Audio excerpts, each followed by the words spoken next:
Once upon a time, in ancient Japan, a young man was studying Zen under the guidance of the most well-known Zen master of the time, while residing at a renowned temple. He was a very dedicated student who always tried his hardest to please his teacher and earn the right to receive instruction from him.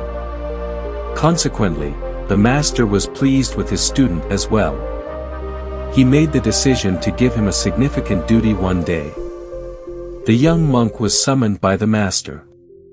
He gave the young monk a letter and started speaking after that.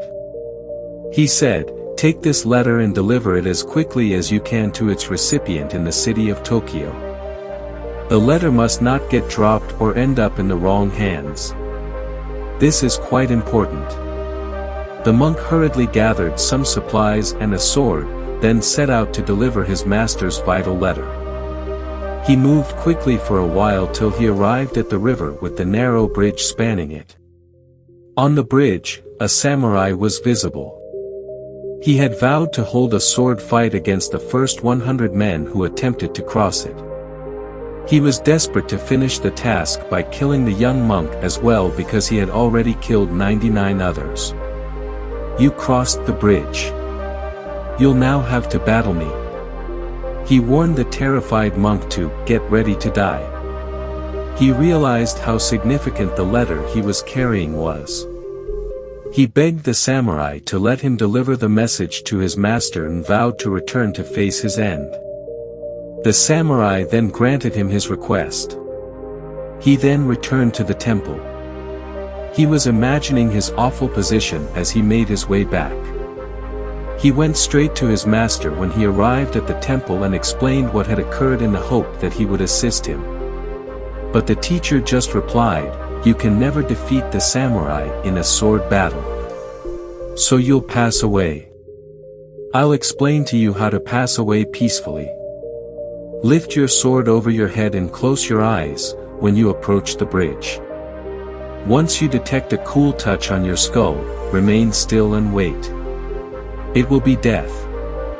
The pupil left the temple once more, this time prepared to die. When he reached the bridge with the samurai, he followed his master's instructions. He closed his eyes, raised his sword above his head, and prepared himself for death's chilling touch. The samurai thought that he must have encountered a very exceptional teacher when he first saw him in this posture. Because he had never before witnessed either such a peace before a combat or such an eye-closed stance. He approached him after dropping his own sword. "O master, forgive my rudeness and accept me as your servant so that I may learn from you the genuine art of the sword." When you look into your lives, you will find that there are times when we are in situations from which there seems to be no escape. But under these circumstances, we need to remain composed and pay attention. Think about how the samurai would have laughed at the monk and sliced him if he had screamed and pleaded for his life. The outcome would have likely been the same if the student had charged at him in an effort to strike him. However, the student responded with such composure and demonstrated such a high level of Zen that he was superior to the samurai. As a result, the samurai bowed in front of the student since he as a samurai immediately saw the student as a superior Zen master. So no matter how bad the situation may be, no matter how hopeless it may seem, remember the story of the student.